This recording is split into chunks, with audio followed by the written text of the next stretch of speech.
What's going on, everybody? So today we're coming to you with a video. This is the back ham off of a deer.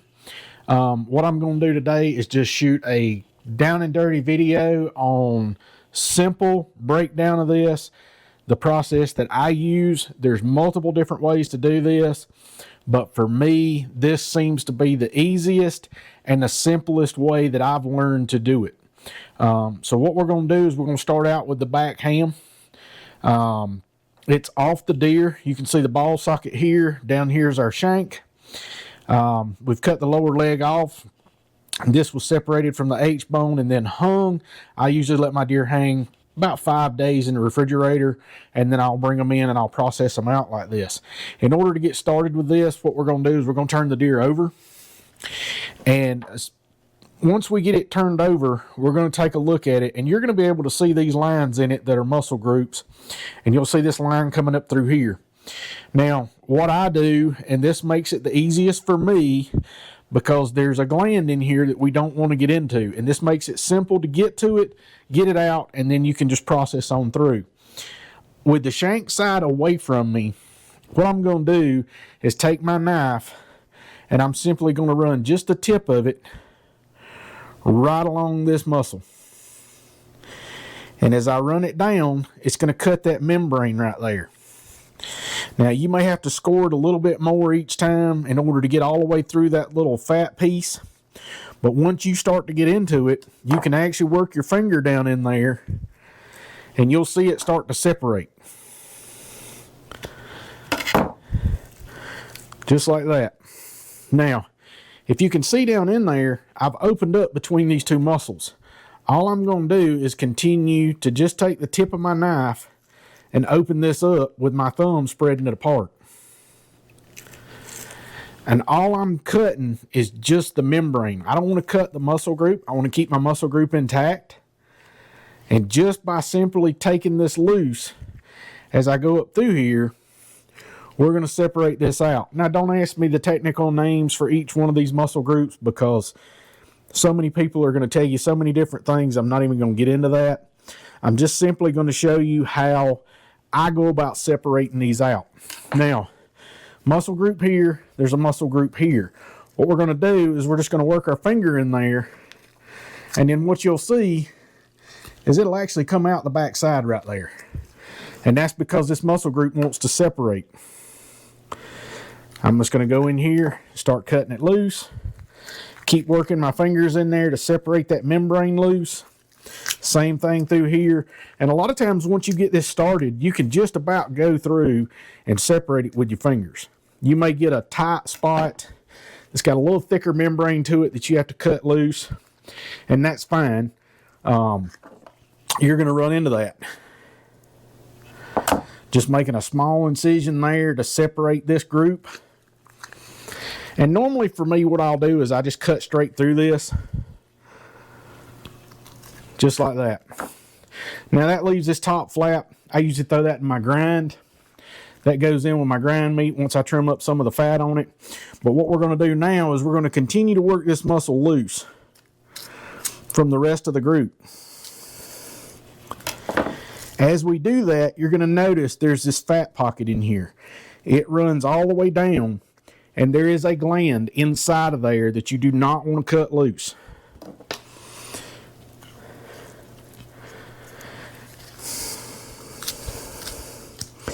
And you see, I'm just using the tip of my knife.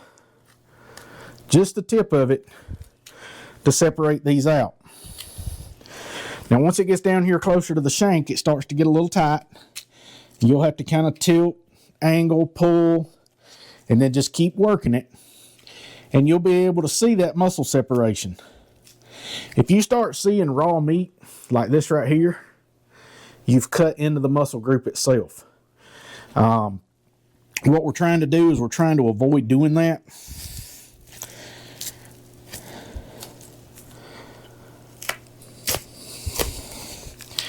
And you can see that membrane.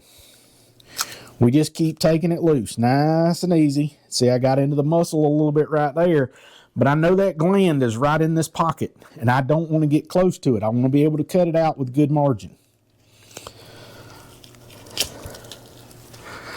Now we're rolling this back, and there's a whole nother muscle group here that's underneath this. And some people call it the eye. Some people call it the round. There's a variation. It depends on, I guess, what part of the country you're in, how you were taught, what you were taught. But you'll see it as it starts to separate out here.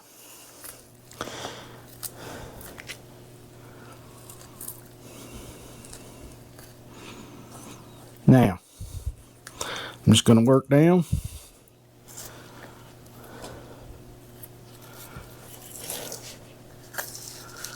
And there we go. So that's that first muscle group off. That trimmed up will make a nice roast. You can cut this up to make cube steak. You can cut it up to make stew meat. I've seen people trim it into steaks. There's a whole plethora of variations that you can do with it depending on how you want to process your deer out. Now I'm going to take this little piece right here, pull it up, just trim it off. I'll put that in my pan to do for grind later. Now we've got this muscle group in here that's separated, but you can see I get my finger under there and I raise all this tendon and stuff up. By doing that, I start separating it from the muscle group. And again, I'm just using the tip of my knife. And guys, if you're going to process a deer out, get a sharp knife. I prefer the Victorinox or Victorinox. They hold their edge really well. They've been very well served for me. You can see this one has been sharpened way down. I use it a lot when I start pulling off muscle from the shank, where I'm going to be really getting against the bone and running my knife edge along it. And I keep this one for this nice clean trim work that we're doing.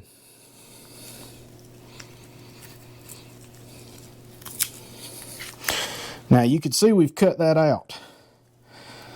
That gland is in this pocket. And there may possibly be one up here, but normally it's down low.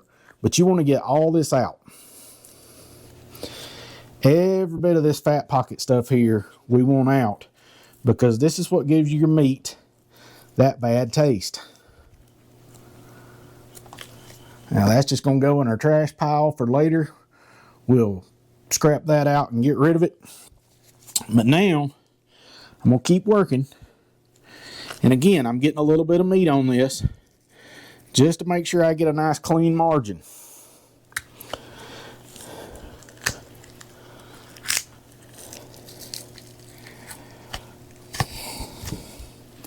There we go.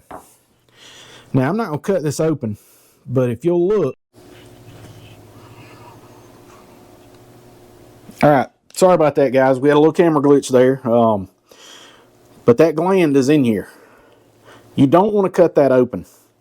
You don't want the juice inside of that spilling out on your meat, and you especially don't want to run your knife through it, because then it's contaminating your knife, and then everything you cut with your knife from then on will be contaminated with that. Now back to the muscle groups. Again, we're just separating that membrane. This is that eye I was talking about. We're going to keep working it down.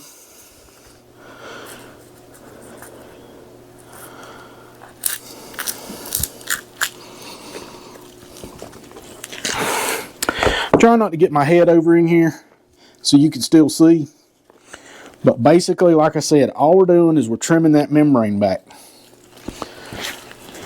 I'll flip this up where I can get better access to it. Just cutting through the membrane.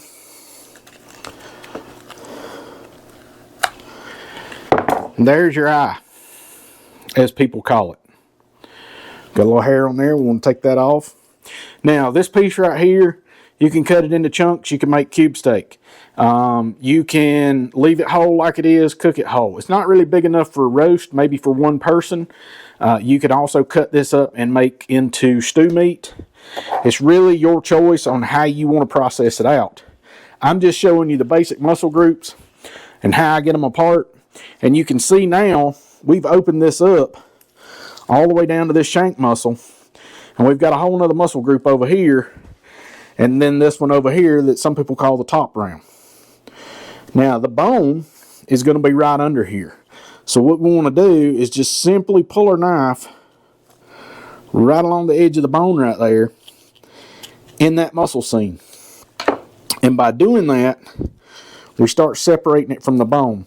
You can get real meticulous down in here and really trim that and get as much on your roast as you possibly can. It's really personal preference. But again, trying to keep my head out of the shot, we're just going to keep working this. Just cutting the membrane, and you'll see I'm not gouging into the meat. I'm trying to take it nice and smooth, just the tip of my knife or just the edge of the blade, just enough to rake it across. And a lot of times you'll be able to see the muscle separation. Like right through here, there's going to be a separation in that muscle there. And we're just going to keep working.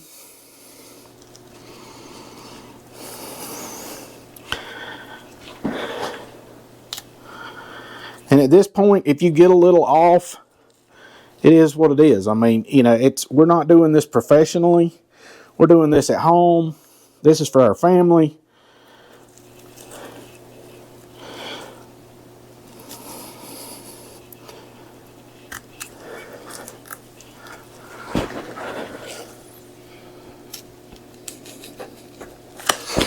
Now we've got that worked in, and you'll see here it's starting to separate from the shank. So what we want to do is keep working it right up against that bone.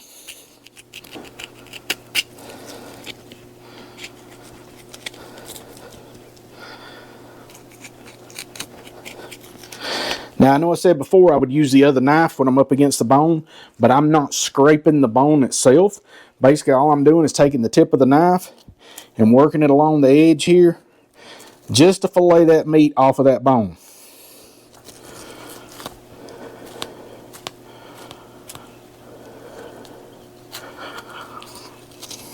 Now, here's a little trick I'm going to show you. When you get back to this point right here, it looks like that muscle stops there. But there's actually some cartilage and stuff that goes further up in here. And then what you'll do is just simply take your knife and lay it against it and work it. And you can pull that back. You'll see there. That's that cartilage I'm talking about that's up in there. And we just want to keep working it away from it.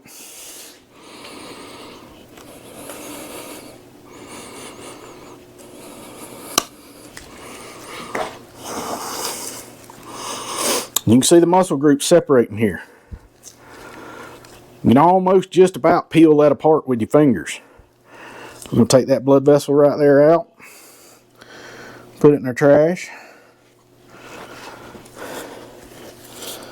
and just keep working.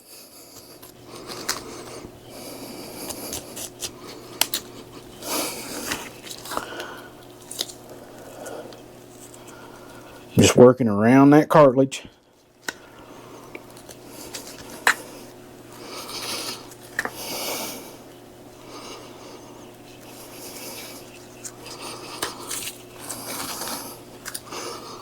And you'll notice I'm letting the weight of the muscle do a lot of my work for me.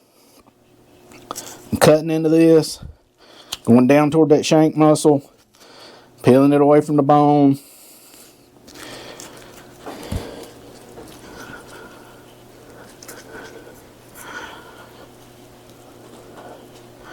Get just the other side of that.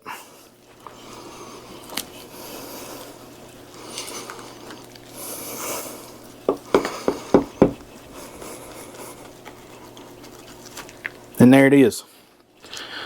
So there's that pulled out. Still a little bit of meat on there that I can trim off and put into my grind bucket, but that's got to separate it out from the bone itself.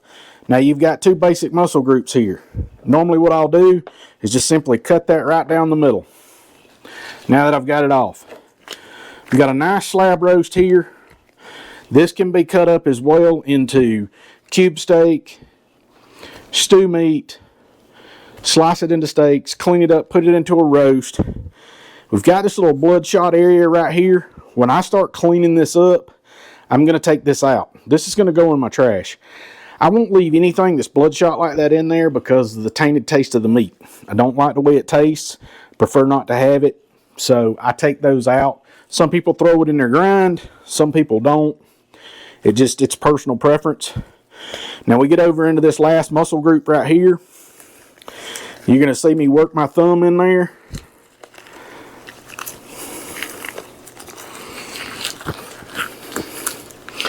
Keep easing it around.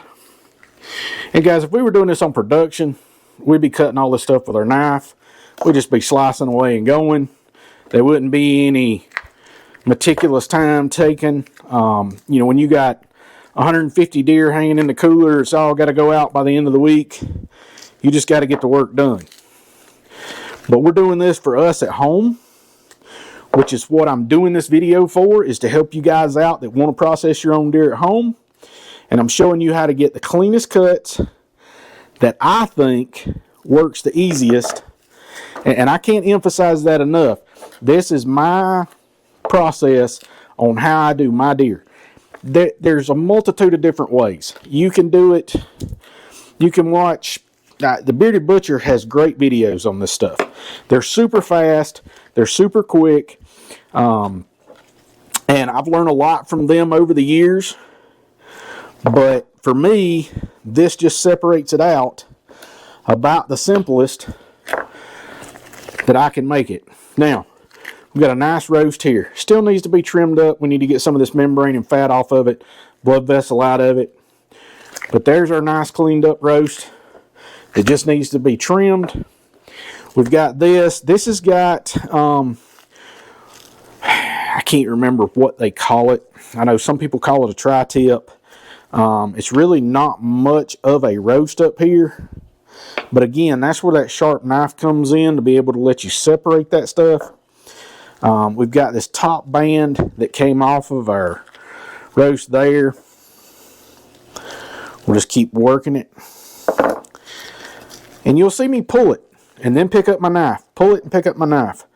What I'm doing is I'm separating it out just so I can get in there and cut that membrane.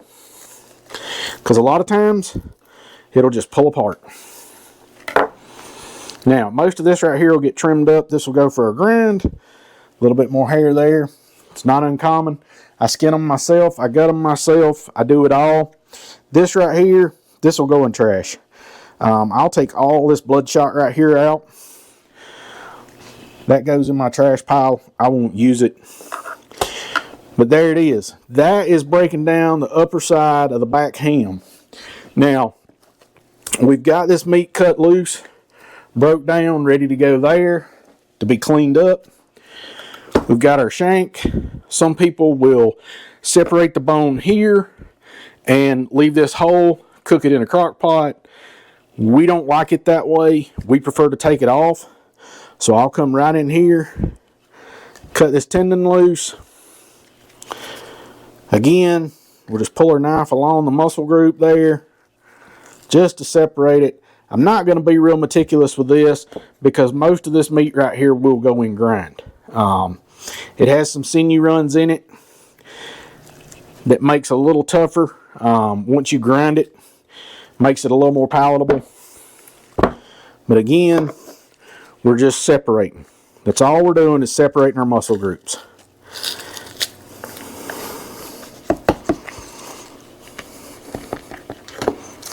Follow that bone around.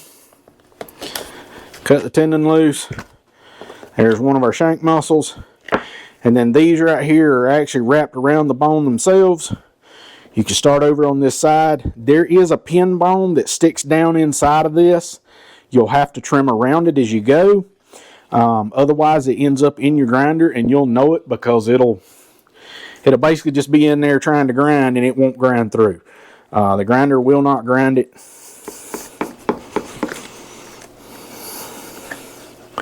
Some deer have a bigger one than others. This being a doe, she was probably 125 pounds when we harvested her. May not have as big of a pin bone. It may not be as predominant, but it's just something to be aware of, that if you do get in there, it'll be and it may not be actually a bone. It's almost like cartilage, but it's really hard, almost like bone. And it just doesn't make for an appetizing piece to chew on, for sure.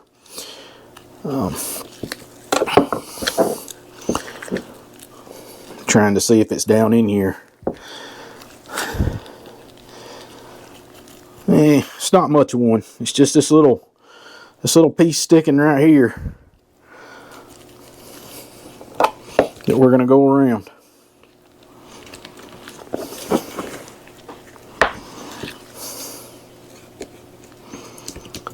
You can hear the knife hitting it.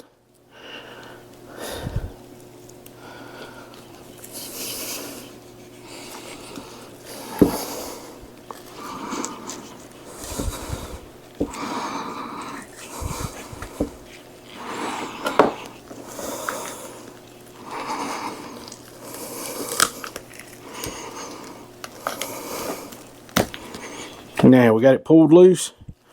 It's right there.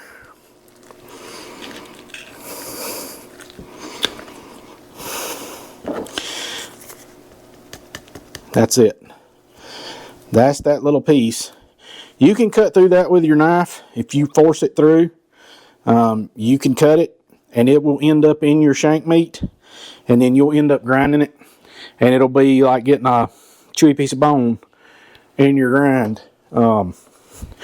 Not very appetizing. The rest of this, basically, where I was talking about using my other knife, I'll just run this down the bone here, fillet that right off. Same thing over here, going just around that pin bone, leaving it sticking out right there.